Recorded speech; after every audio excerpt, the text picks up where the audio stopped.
Sa gitna ng mataas pa ring presyo ng petrolyo sa bansa, magpapatuloy ang LTFRB sa pagsasagawa ng public consultations kasama ang mga stakeholders ng sektor ng transportasyon.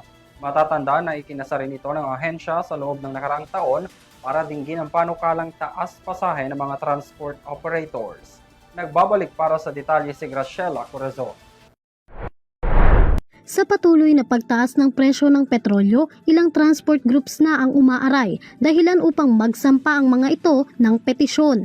Dahil dito, dalawang pagdinig ang nakatakdang idaos ng Land Transportation Franchising and Regulatory Board or LTFRB sa susunod na linggo upang talakayin ang lahat ng isyong may kaugnayan sa mga petisyon para sa taas pasahe.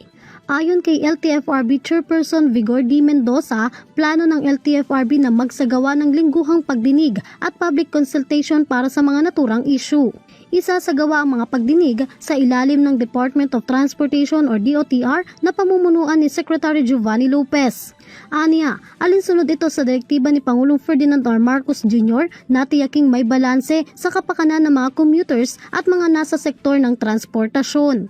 Paliwanag naman ni Mendoza, bagamat sinusubukan ng LTFRB na maiwasan ang pagtaas ng pamasahe dahil sa posibleng epekto nito sa inflation, hindi na maikakaila ang epekto ng patuloy na pagtaas ng presyo ng langis at maintenance cost ng mga sasakyan, kabilang na ang mga piyesa.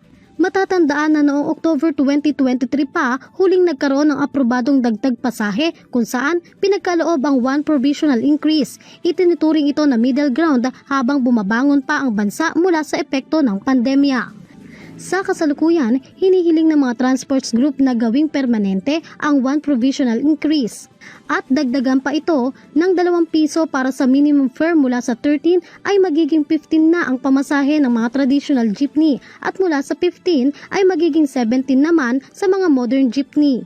Nais din ng mga petitioner na magkaroon ng dagdag singil sa bawat susunod na kilometro matapos ang 4 na kilometrong saklaw ng minimum fare.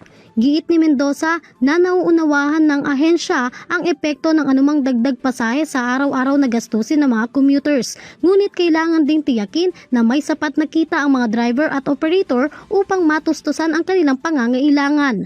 Mag-iimbita rin ng LTFRB ng mga eksperto upang suriin ang posibleng epekto ng panukalang taas pasahe sa ekonomiya. Makikipag-ugnayan din ang ahensya sa iba't ibang tanggapan ng pamahalaan kabilang na ang Department of Economy, Planning and Development upang makahanap ng solusyon.